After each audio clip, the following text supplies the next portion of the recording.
Mangalbaria UP চেয়ারম্যানের বিরুদ্ধে মানববন্ধন। ময়মনসিংহ প্রতিনিধি জাহাঙ্গীর আলমের পাঠানো তথ্য ও চিত্রে থাকছে বিস্তারিত। ময়মনসিংহের ফুলবাড়িয়া উপজেলায় ৯ নং এনায়েতপুর ইউপি চেয়ারম্যানের পদত্যাগের দাবিতে স্থানীয়রা মানববন্ধন করেছেন। মঙ্গলবার বিকেলে উপজেলার ইউনিয়ন পরিষদ চেয়ারম্যান ও আওয়ামী লীগের সভাপতি মোহাম্মদ বুলবুল হোসেনের বিরুদ্ধে বিক্ষোভ মিছিল করেন। ইউনিয়ন পরিষদের সামনে প্রায় ২ ঘণ্টাব্যাপী মানববন্ধন করেন এলাকাবাসী। স্থানীয় একাধিক সাধারণ নারী ও পুরুষ জানান, আওয়ামী লীগের প্রভাব খাটিয়ে শূন্য থেকে কোটি কোটি টাকার মালিক হয়েছেন বুলবুল। তিনি এলাকায় নানান অনিয়ম ও দুর্নীতির সাথে যুক্ত ছিলেন।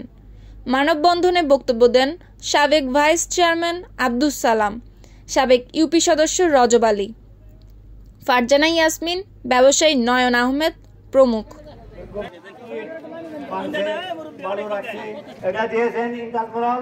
তার পরবর্তীতে এটা জমিটা 42 সময় দাগ ভুল হয়েছিল, এই দাগটা আবার সংশোধন করে চেয়ারম্যান কবির চেয়ারম্যান ইউনিয়ন পরিষদের নামে করেছে।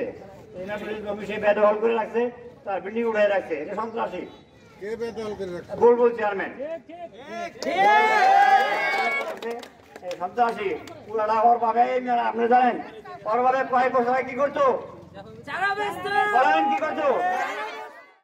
স্থানীয়রা বলেন, আমরা ভূমিদস্যু বুলবুল চেয়ারম্যানের পদত্যাগ চাই। ভূমিদস্যু নির্যাতনকারী চেয়ারম্যানের হাত থেকে আমরা নারীরা মুক্তি চাই। নিউজ ডেস্ক, সুপ্তি রায়, ভোরের আকাশ।